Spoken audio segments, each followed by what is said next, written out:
The video froze halfway through his laugh. My son's hand shook while filming, but the picture was clear enough.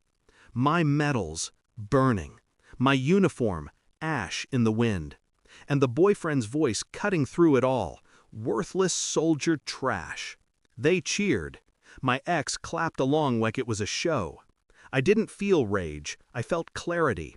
The kind of clarity that comes only in combat, when everything else fades and only the target remains. I made 3 calls, his employer first, then his parole officer, then his wife. Yes, his wife. The one he still kept hidden while parading in front of my boy. By sunset, I had 34 missed calls. Their world was already cracking, but I was just getting started. Betrayal doesn't scream, it whispers. In late bills stacked behind the TV. In perfume on my son's jacket that wasn't hers. In the hollow way she looked at me when I dropped him off, as if she'd already scrubbed me out of the picture. The video wasn't the first sign, it was just the loudest. I told myself once that she wouldn't dare, that marriage, years, and scars meant something, that fidelity was more than a word. But truth doesn't bend for hope. Truth cuts. She had been living another life behind my back, with him, while my son watched, while my name became a punchline at their bonfire. It wasn't just betrayal, it was humiliation, and humiliation doesn't heal, it hunts. I started with silence. She thought silence meant weakness. She never understood silence was reconnaissance. Phone records, bank slips, receipts tucked into her purse. Patterns formed, hotel rooms, transfers, weekend disappearances. The boyfriend wasn't just a parasite, he was reckless. DUIs buried under parole violations, a work suspension he hid from her, and a marriage certificate he hadn't dissolved. Every thread I pulled led to another knot in the web. I didn't show anger. Anger alerts the enemy. I smiled during pickups, cracked jokes with my son, nodded through her excuses. Inside, the storm sharpened. Outside, I was calm water.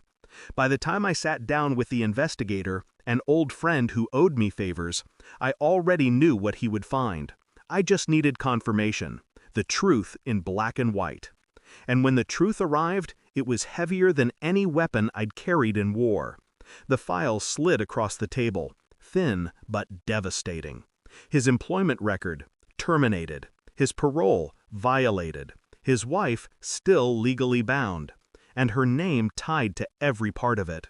Emails, deposits, photos. The pieces laid bare. I sat in the kitchen while she brewed coffee. My son slept upstairs. She thought the night was ordinary. I placed the file on the counter, said nothing. She opened it page by page. Her face cracked. Eyes flickered from guilt to terror. "This isn't—" I raised my hand. Silence. Her mouth opened, then closed. Words failed where evidence didn't. I didn't shout, didn't accuse. My stillness was louder than any fury.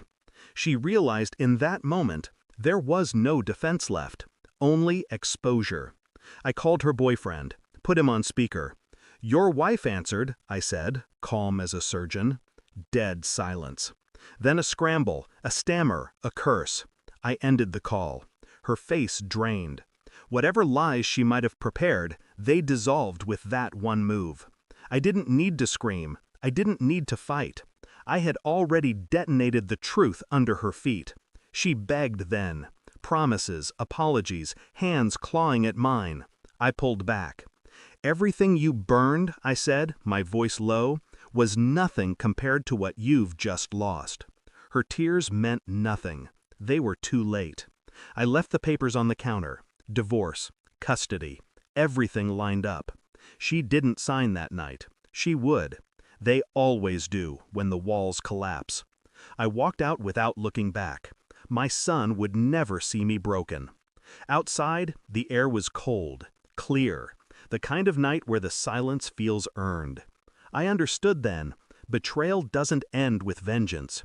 It ends with detachment. I hadn't lost her, I had shed her. Like old skin, burned away in her own fire. The uniform she destroyed was just fabric. The medals were only metal. But the man she thought she ruined, he was still here, and colder than she'd ever imagined. Thanks for watching. Don't forget to like, share, and comment. Subscribe now to Cheating Stories Insight World for more amazing stories.